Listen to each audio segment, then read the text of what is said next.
amen, amen, amen. Asseyons-nous dans sa présence. Gloire à Jésus. Nous sommes ici ce matin, merci à la louange. Et bienvenue à vous tous qui nous rejoignez et qui allez suivre ce culte avec nous. Alléluia, nous passons à la parole de Dieu maintenant. Nous avons besoin d'être fortifiés, encouragés par la parole de Dieu.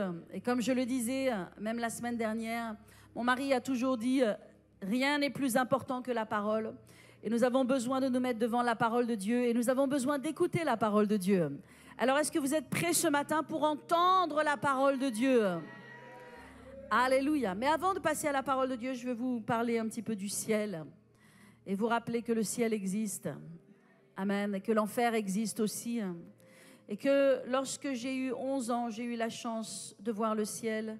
C'est une grâce. Dieu m'a montré son ciel. Dieu m'a montré la musique au ciel, les anges, la nourriture, l'adoration, la présence de Dieu. Quelques années après, Dieu m'a montré l'enfer. Et c'était une scène très dure, très effrayante. Et je montrais ce matin à Louis dans la voiture un TikTok d'une personne qui a témoigné, qui est une personne d'un certain âge, une belle femme d'une 60aine d'années probablement, qui est allée faire un check-up à l'hôpital pour vérifier son cœur. Et alors qu'elle a fait ce check-up à l'hôpital pour vérifier son cœur s'est arrêté. Et elle est morte pendant 15 minutes.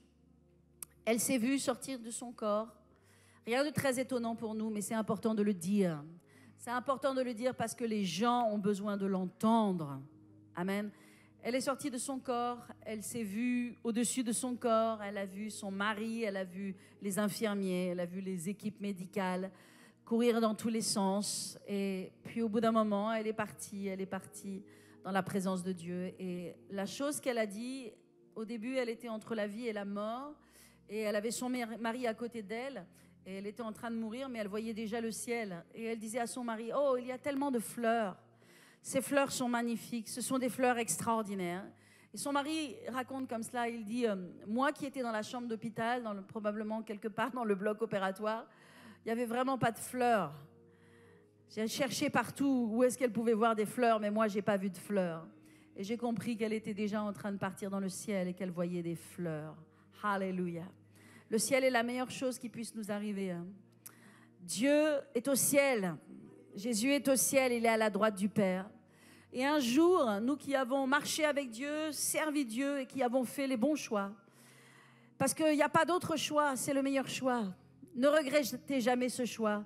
Ne regrettez jamais le temps que vous donnez à Dieu, jamais l'énergie que vous donnez pour Dieu. Ne regrettez pas vos prières, vos dons, tout ce que vous faites. C'est inscrit dans le ciel. C'est enregistré dans les banques de données du ciel. Alléluia. Et un jour, nous verrons aussi ce ciel que j'ai vu quand j'avais 11 ans et que nous verrons un jour, et cette lumière et ces fleurs et cette grâce. Et puis, elle a vu toutes ces choses. Elle a dit, il y avait de la musique. Moi, je me rappelle, à 11 ans, ce qui m'a réveillée à minuit, 1h du matin, dans une nuit noire, c'était la musique. J'ai entendu de la musique dans une maison profondément endormie sur laquelle il n'y avait aucune musique. Moi, j'entendais une musique qui était tellement vivante, qui m'a fait asseoir en tailleur dans mon lit et qui m'a fait penser à Dieu. Et quand j'ai pensé à Dieu et que j'ai levé les yeux vers le ciel, c'est toute ma chambre qui a disparu et le ciel s'est ouvert. Et j'ai vu tout ce ciel et j'étais au ciel et c'était vraiment extraordinaire. Quelle grâce, vraiment quelle grâce d'avoir vu cet aperçu, ce glimpse comme on dit en anglais, ce glimpse du ciel, cet aperçu du ciel. Alléluia, alléluia. Et cette femme, elle a vu un enfant qui avait grandi, un petit peu grandi, qui était encore un enfant, mais c'était un enfant qu'elle avait perdu il y a des années de cela, dans une grossesse de 5 mois et demi de grossesse, où elle avait perdu un petit garçon. Elle a vu son petit garçon, elle a vu son père, elle a vu sa mère qui était en Christ, elle a vu sa famille qui était en Christ. Et puis Dieu lui a parlé, lui a dit, tu vas rentrer, tu vas retourner, tu vas témoigner de moi parce que les gens ont besoin d'entendre. Et je vous le dis, peuple de Dieu, les gens ont besoin d'entendre.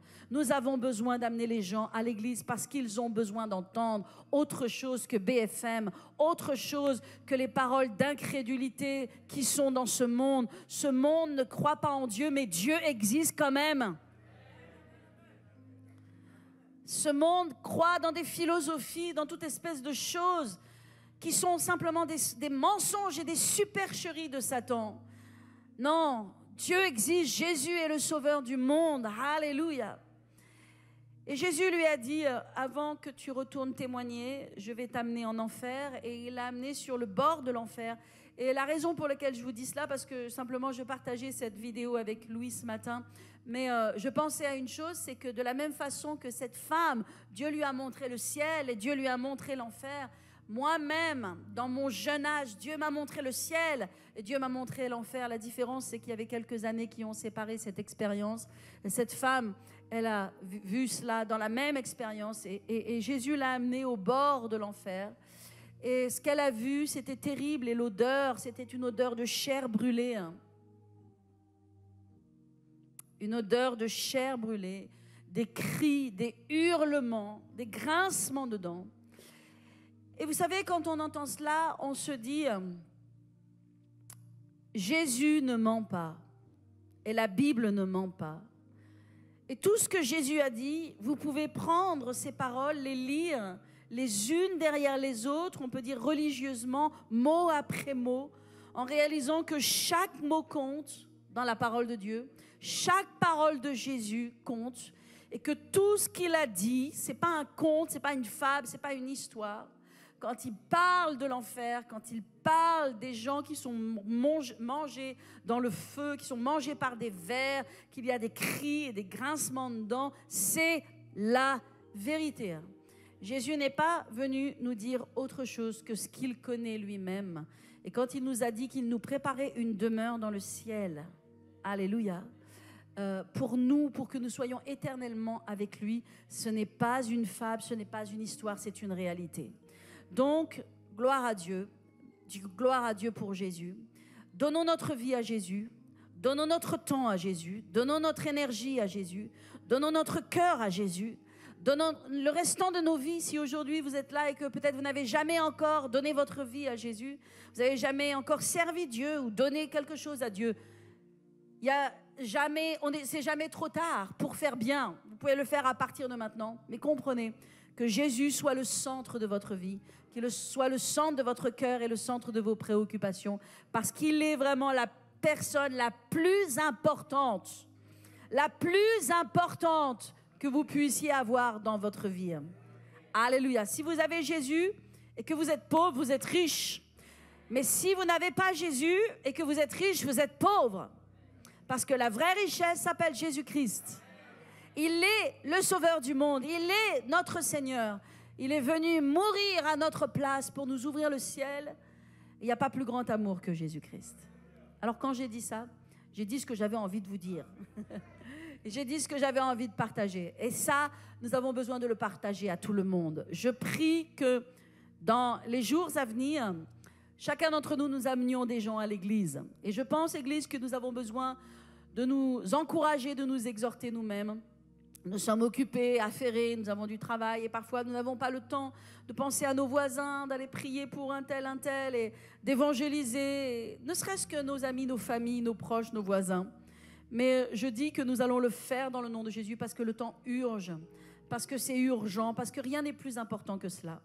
Alléluia. Et je déclare dans le nom de Jésus que chaque personne va venir avec une personne à l'église et que demain, chaque nouvelle personne va venir aussi avec une nouvelle personne à l'église parce que les gens ont besoin de connaître Jésus. Amen. Est-ce que je peux avoir un amen pour ça? Est-ce que vous le croyez ce matin? Amen. Amen. Alors nous passons à la parole de Dieu parce que nous avons des belles choses à partager et à dire, des choses qui sont importantes. Ce matin, je veux vous parler à propos du pardon. Faites-moi un beau sourire. Je vais vous parler à propos du pardon.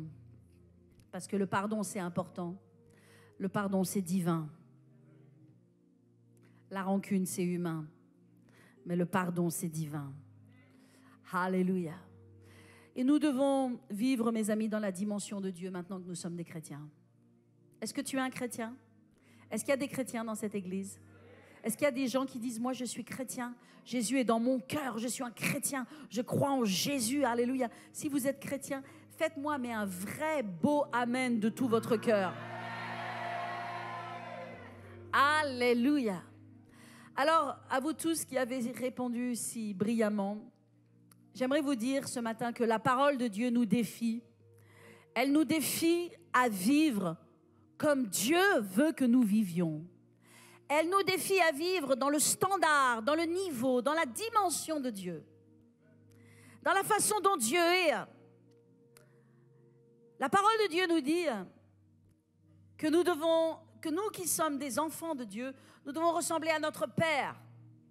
Donc notre modèle, c'est notre Père. Notre modèle, c'est Jésus. Nous n'avons pas d'autre modèle. Il est le modèle ultime et c'est à lui que nous devons ressembler. C'est à lui que nous devons ressembler parce que nous avons reçu une nouvelle nature.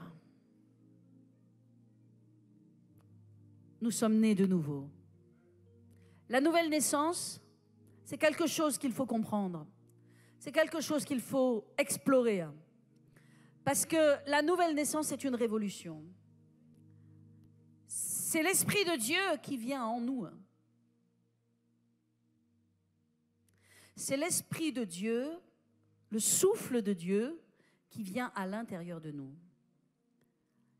Et parce que nous sommes nés de nouveau, nous recevons une nouvelle nature. Vous avez reçu une nouvelle nature, vous qui avez reçu Jésus-Christ. Et maintenant, vous devez vous identifier à cette nouvelle nature, pas l'ancienne, vieille, cassée, brisée, souillée, mais cette nouvelle nature qui vient du ciel, qui est divine, qui va faire de toi un champion, qui va faire de toi une personne exceptionnelle, qui va faire de toi quelqu'un de différent. Parce que c'est facile d'être comme tout le monde. Mais Dieu est différent du monde. La nature de Dieu nous rend différents de la nature humaine qui est imparfaite, extrêmement imparfaite. Donc cette nature de Dieu en nous, une des facettes exceptionnelles de cette nature de Dieu en nous s'appelle le pardon. Et nous rendons grâce à Dieu de ce que le pardon fait partie de la nature de Dieu. Parce que si Dieu ne nous avait pas pardonné, nous ne serions pas aujourd'hui enfants de Dieu.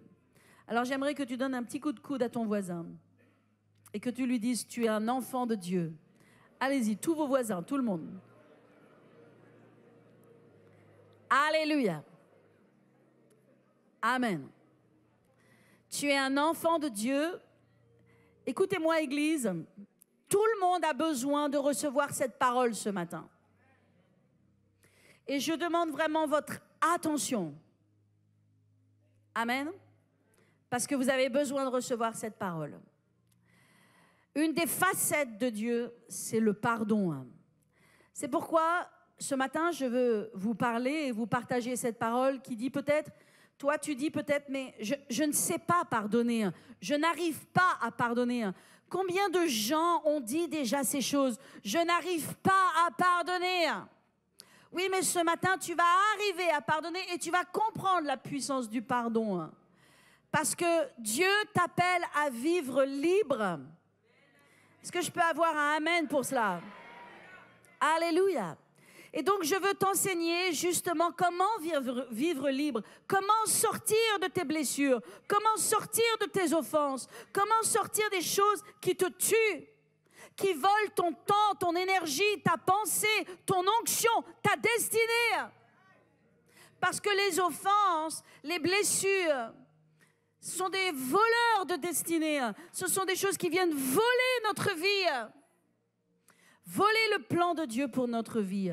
Alléluia. Mais Dieu nous appelle à être libres. Voyez-vous, cet oiseau, c'est vous. Alléluia. Voyez ce petit oiseau-là? Est-ce que vous pouvez vous identifier dans ce petit oiseau? Ce petit oiseau, il y a deux possibilités pour ce petit oiseau. Soit ce petit oiseau, qui est vous, il peut voler tranquillement dans le ciel, aller d'arbre en arbre et vivre libre. Et c'est ce que Dieu veut. Ou bien ce petit oiseau, il peut être dans une cage, enfermé dans une cage. Parce que le non-pardon, le fait de ne pas pardonner quelqu'un, alléluia, fait que nous vivons dans une cage. Nous devenons prisonniers.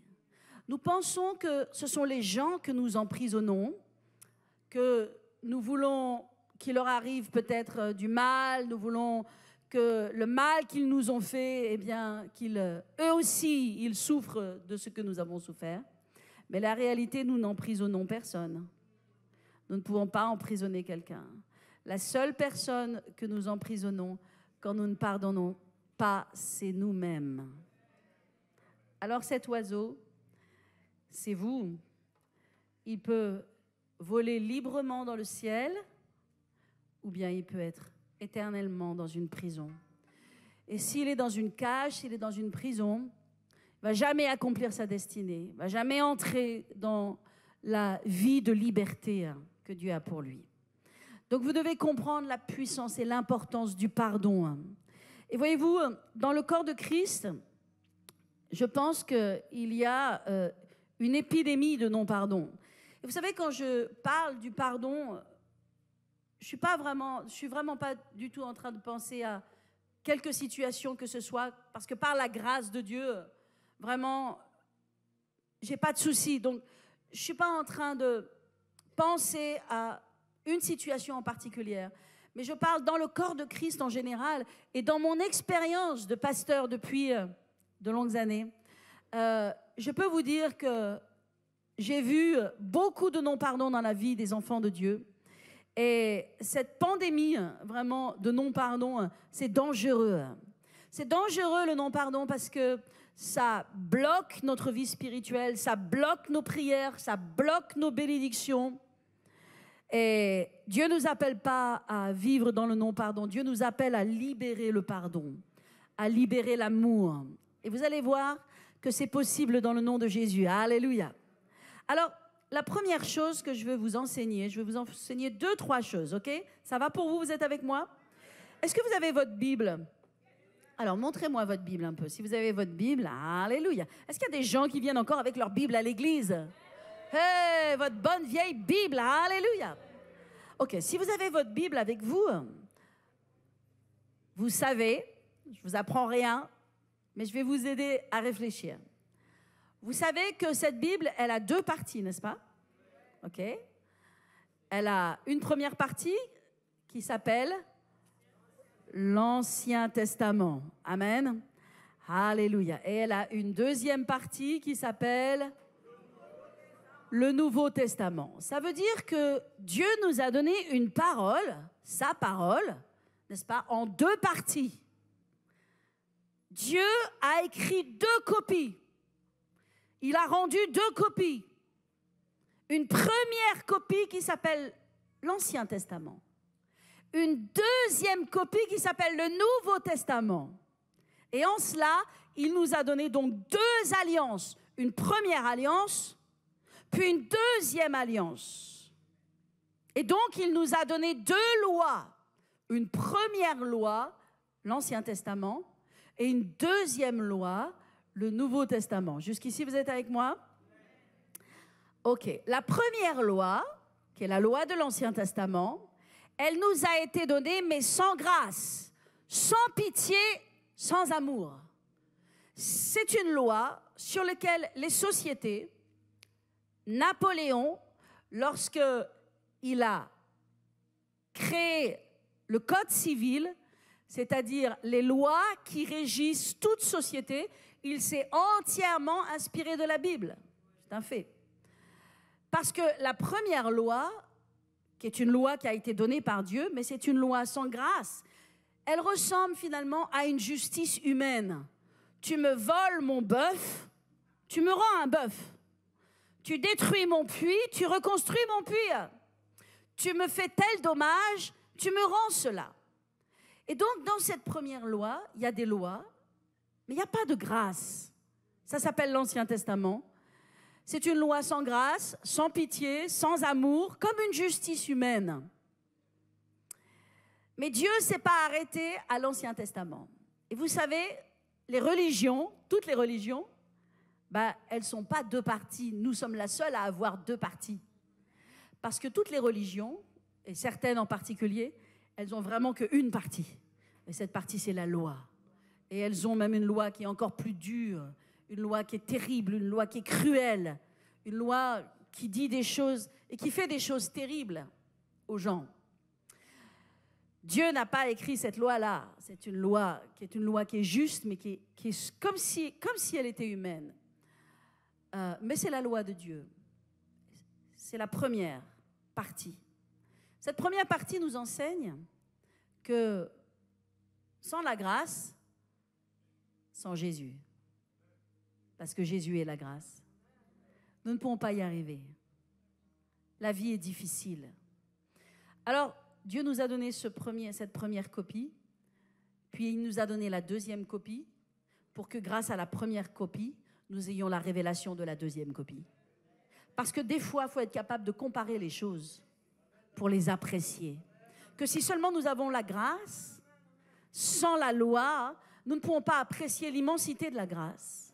Mais moi, je vous dis, Église, je vous ai enseigné pendant 9 mois, il y a un an plus de cela, je vous ai enseigné pendant 9 mois sur la grâce, sur la grâce. Je veux que vous soyez une église fondée, enracinée dans la grâce. Parce que la grâce est supérieure à toute autre chose. Et n'oubliez pas que nous sommes dans une année de supériorité. Et vous ne pouvez pas être dans une année de supériorité sans être dans la grâce. Alléluia. Amen. Alors, cette deuxième loi, cette deuxième autre loi que Dieu nous a donnée, bien sûr, elle est supérieure. Parce que le Nouveau Testament, c'est la loi de Dieu, mais avec la grâce. Maintenant, à partir du Nouveau Testament, vous entrez dans la justice selon Dieu. Et la justice selon Dieu, c'est la grâce. Qui n'est pas la justice des hommes, qui demande une égalité, qui demande une rétribution, qui demande un remboursement, qui demande une équité. Non, la grâce, c'est autre chose. La grâce, elle pardonne. La grâce, elle donne. La grâce, elle donne au-dessus de ce que tu mérites. Est-ce que je parle à quelqu'un ce matin? Ça s'appelle la grâce. Et si nous comprenons qui nous sommes, c'est-à-dire des enfants de Dieu, des chrétiens, chrétien veut dire comme Christ. Christ est apparu au Nouveau Testament. Qu'est-ce qui a fait que le Nouveau Testament soit le Nouveau Testament? C'est la naissance de Christ. C'est parce que Christ est venu dans ce monde que le Nouveau Testament a démarré, parce que Christ est le commencement de la grâce. Alors nous qui sommes des enfants de Dieu maintenant, qui sommes des chrétiens, Christ vit en nous.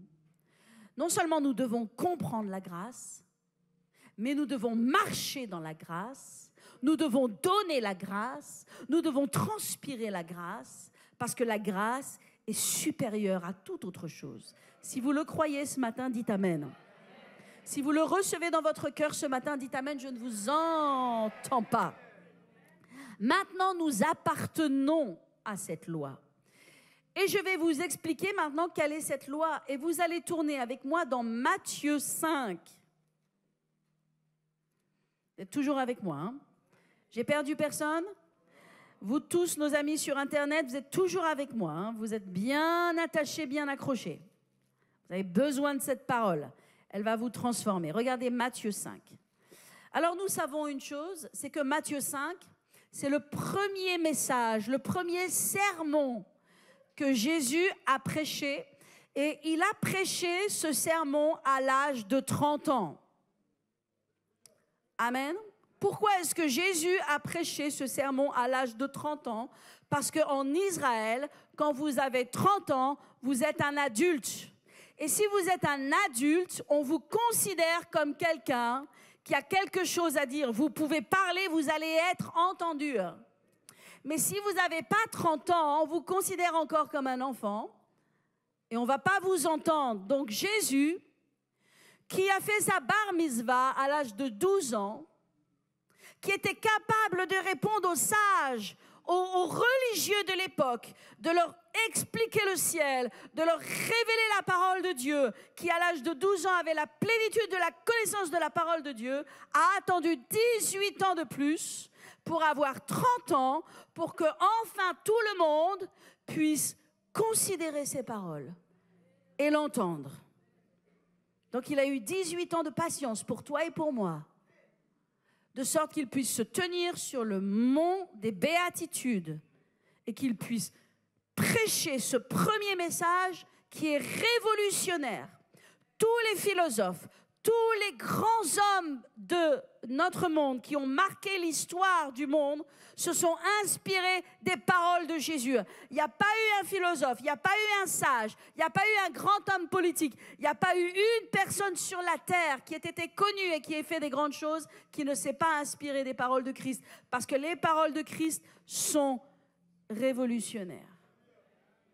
Et la première chose que Jésus va dire, si vous êtes dans Matthieu 5, il est en haut de la montagne, il a une foule de gens qui l'ont suivi, il y a des milliers de gens qui l'entourent autour de cette montagne et il va maintenant donner les premiers codes, la première explication d'une nouvelle loi.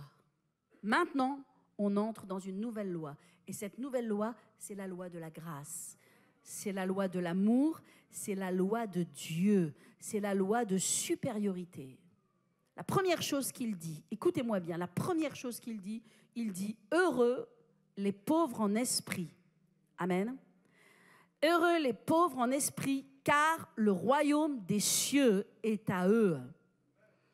Incroyable ce que Jésus dit. Quand Jésus dit heureux les pauvres en esprit, il est littéralement en train d'attaquer le monde religieux de l'époque qui tenait sur des positions comme quoi ils savaient tout. Eux, ils connaissaient le savoir. Eux, ils possédaient le savoir. Eux, ils avaient la connaissance des choses. Eux, on n'avait rien à leur apprendre. Jésus, vous le savez, a guéri les malades. Il a pardonné aux prostituées, il a libéré les malheureux, il s'est occupé de tous les gens, mais il a été dur avec les religieux. Pourquoi ? Parce que les religieux sont attachés à la loi. Ils sont attachés à la loi, mais Jésus est venu apporter la grâce. Donc la première parole qu'il adresse dans cette nouvelle loi, dans ce nouveau monde que Jésus crée, il l'adresse à ceux qui croient connaître quelque chose. C'est-à-dire ceux qui veulent s'accrocher à la loi passée. Et il dit, heureux les pauvres en esprit. Qu'est-ce que c'est un pauvre en esprit ? Un pauvre en esprit, c'est quelqu'un qui dit, je ne sais pas. Je ne sais pas. Mais un riche, peut-être on peut dire, à contrariori, un riche en esprit, ce sera quelqu'un qui va dire, moi je sais déjà, je connais la vérité. Mais il dit, heureux les pauvres en esprit, heureux ceux qui vont dire, je ne sais pas, je veux apprendre, je veux comprendre, car le royaume des cieux est à eux. Alléluia. Amen.